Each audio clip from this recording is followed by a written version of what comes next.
اعوذ باللہ من الشیطان الرجیم بسم اللہ الرحمن الرحیم۔ السلام علیکم ناظرین۔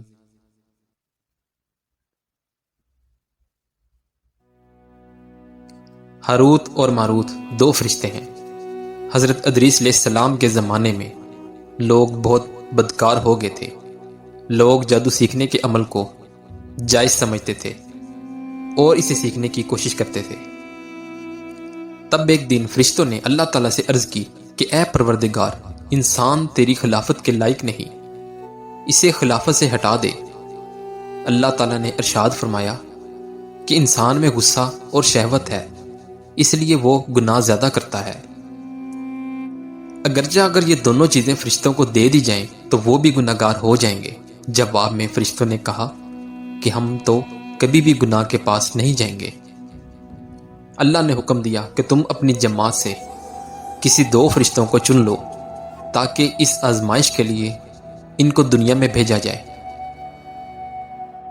تو بہت ہی پرہیزگار فرشتے ہاروت اور ماروت کو چن لیا گیا، اور اللہ نے ان کو غصہ اور شہوت دیکھ کر بابل کے شہر میں اتار دیا اور فرمایا کہ دن کے وقت تم لوگ قاضی بن کر فیصلہ کرو، اور شام کو واپس آسمان پر آ جایا کرو۔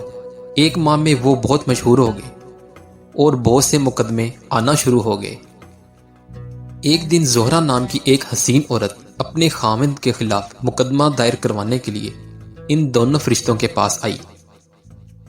دونوں فرشتے اس عورت پر عاشق ہو گئے اور بد عملی کی خواہش ظاہر کی، جس پر عورت نے کہا کہ پہلے تم میرے شوہر کو قتل کرو اور میرے بت کو سجدہ کرو۔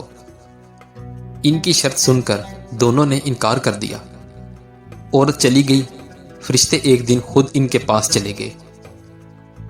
عورت نے کہا مجھے معلوم ہے کہ آپ لوگ اس میں اعظم جانتے ہو، اگر آپ اپنی خواہش پوری کرنا چاہتے ہو تو اس کے بدلے میں میرے شوہر کو قتل کرنا ہوگا اور میرے بت کو سجدہ کرنا ہوگا۔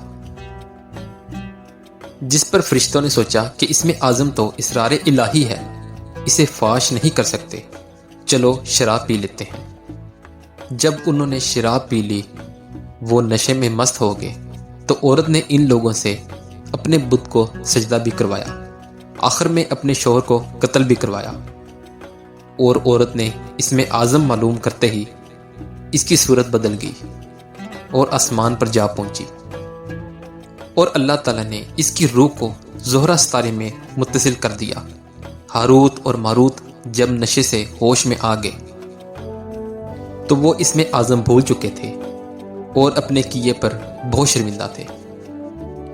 پھر اللہ تعالیٰ نے فرمایا انسان میری تجلی سے دور رہتا ہے، اور آپ دونوں ہر شام بارگاہ میں حاضر ہوتے تھے، پھر بھی گناہ کر بیٹھے۔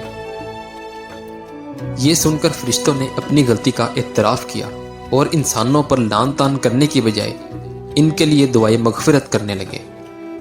اور پھر اللہ تعالیٰ نے دونوں فرشتوں کو اختیار دیا کہ وہ دنیاوی سزا قبول کرنا چاہتے ہیں یا آخرت کی سزا قبول کرنا چاہتے ہیں۔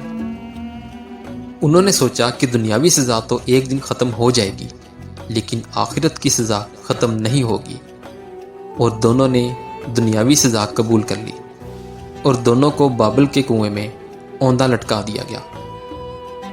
ایسی مزید ویڈیوز دیکھنے کے لیے ہمارے چینل کو لائک اور سبسکرائب کریں۔ اپنا بہت سا خیال رکھیے گا۔